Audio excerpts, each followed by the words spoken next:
happens if the Jordan 1 bread bent? Well, these are not the bent. These are the Spider-Man joints. But stay with me. What happens if the Jordan 1 bread bent in the Jordan 1 shadows? Well, these are not the shadows. These are the Alila May satin joints. But y'all still with me, right? So if the Jordan 1 bread and the shadow Jordan 1s exploded together, I really think we would get something like this. Hit the B-roll.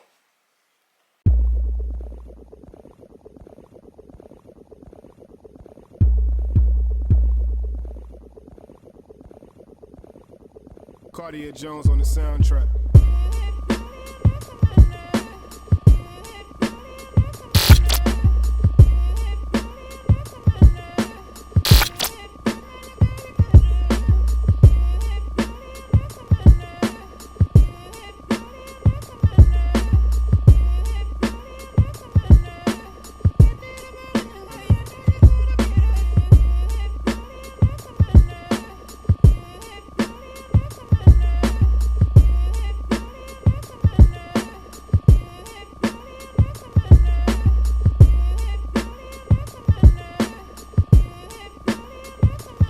What's up, family? Welcome to another episode of Sneaker Notes. I'm your boy C Notes. Thanks for checking me out. If you haven't, let's give it 5 seconds. Okay, you should be subscribed by now. Today we are reviewing the Jordan 1 Rebellionaire. Rebellion. Whatever Spartacus and them did, that's what they trying to do here. But this is the Jordan 1 Rebellionaire, and I think it's dope. A little loud, but definitely dope. If you watch the channel, you remember a couple of videos ago I was telling you that Jordan 1s are coming out without a story behind it to catch us, or without a colorway that we loved before. And they must have heard me, man. They definitely changed this. Even though I seen pictures of this sneaker back in December, we finally really got it, and it's a dope sneaker, man. As you know, it has the shadow colorway, but it has a whole bunch of words on this. The words actually come from the long commercial of the Jordan 1 band when they banned the Jordan 1s, and that's where you get the X from.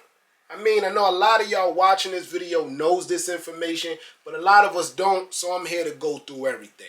So all these letters you see, words, they're not symbols. They're really words, and it comes from that long commercial that they had talking about the Jordan 1 bents, as we call it now. So yeah, man, I mean, I really didn't look into the sneaker once I opened the box. I wanted to do that in front of the camera with you guys. So enough talking. Hit the music. Unboxing time. Yes, sir. I mean, please don't steal my moment, guys. I know Jordan Brand don't really listen to me, but it seems like if I say something enough, things happen, man. So we have a different box. The box has the X on the top, symbolizing the band situation. We have the Nike logo in the shadow colorway on both ends, in the front, in the back. And more of the words here on the box. I'm going to try to make out some of these words. Like I told you, I didn't do no research. I just turned the camera on and opened the sneakers. But I'm going to try to make out some of these for y'all. The colorway reads black, white, particle gray. That is the shadow colorway. Even the shadow 2.0s were called particle gray. The inside has like that stuff that's supposed to mess up your eyes, like that glitch situation. It looked like someone's eyes are being covered, or you know that blackout you see when someone's eyes are being covered, but it's actually red. And that tissue paper is long and it goes all the way. Now it's starting to look like the back of Michael Jordan's head. In that comment section below, let me know which I think it looks like the back of Michael Jordan's head. Then it looks like the actual Jordan 1s. I'm going to go with Jordan 1s. Yeah, forget I said all that. These are definitely the Jordan 1s, and the red mark is like marking them off as banned. What threw me off is that it wasn't an X, it's just a red mark. So that's definitely the sneakers there with the mark over them. And it looks to be the colorway we are reviewing today and not the bread colorway from back in the day. Yes, sir. So I'm going to do a 360 right here. Let me know if y'all can make out any of these words. I tried to look for about 2 minutes, and the only thing I keep seeing is can't stop from wearing. It's very hard to read, man. But the only thing I keep seeing is can't stop from wearing. But I want y'all to see the glossiness of this sneaker, even though it doesn't look to be patent leather. And I think that is the lettering. The lettering is playing that trick as glossy, making the sneaker pop and shine all the way around. Even that X has a little gloss. So let's start with the toe box. That's where you get your particle gray, and that even has the wording in it also. Around your gray toe box is black. Well, maybe more gray, is just that the lettering is black. More of like a 1990s New York City train. It looks tagged up crazy. No tumbleness in this sneaker, of course, because it doesn't seem to be a natural leather, in my opinion. It looks more of a canvas. So no tumbleness at all in the inside. But you do have more of that wording on your gray swoosh. Like I told y'all what I can make out. This is like a puzzle, guys. In that comment section below, let me know any other words you can make out. I could have easily Googled it, but I wanted to see it for myself. The back has way more of that lettering because I guess they changed the font. They made the font a little smaller for the back. But it glows. And that X just gives you that nostalgic of that band look. It does come with your white shoestrings. I wish they would have added some red to complement that X. That would have been dope. But they didn't. They gave us the white, and it comes in the black.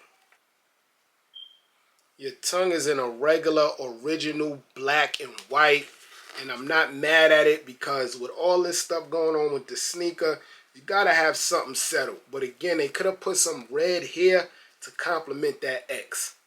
The inside is also basic too, just black and white. Your bottom has that shadow gray. Very dope. So again, if you've been rocking with me, you know I owned over 200 pairs of Jordan 1s at one time. I leaned more towards the dunks lately, so I have been getting rid of a lot of Jordan 1s I haven't been wearing. So the shadows, the original shadows, I got rid of because I owned the Rebellionaires and I felt like they were too alike. So I went with these instead of. So when the 2.0s came out, I didn't even bite on them. But side by side, I feel like these Rebellionaires do stand a chance against these Elite. Let me know in that comment section below, how do y'all feel about both of these? Like, which one would you rock first? I like these Rebellionaires. I just feel like they're a little too loud. But I finally got a chance to get my hands on some kind of band situation. As you know, the original bands are going for way too much. And they're too old for me to take that risk on spending that much on a sneaker that may be unwearable because of the age. Let me know how y'all feel about both of these. Let me know what y'all able to cop. I actually brought these from GOAT last month. And they took a while. I didn't even bother GOAT, man, because I knew they would come eventually. And I knew that the US drop for this wasn't going to be that easy. So I didn't even want to bother with GOAT. I'm just happy I got my hands on these. But let me know if any situation y'all had with GOAT far as buying. Did it ever take doggone almost a month This is my first time it actually taking that long. But this is my review on the Rebellionaires, and I like them, man. I mean, not my favorites, but I love a story behind a sneaker, man. Let me know how y'all feel about these. I'm your boy Sneaker Notes. Everybody get rich. Jones on the soundtrack.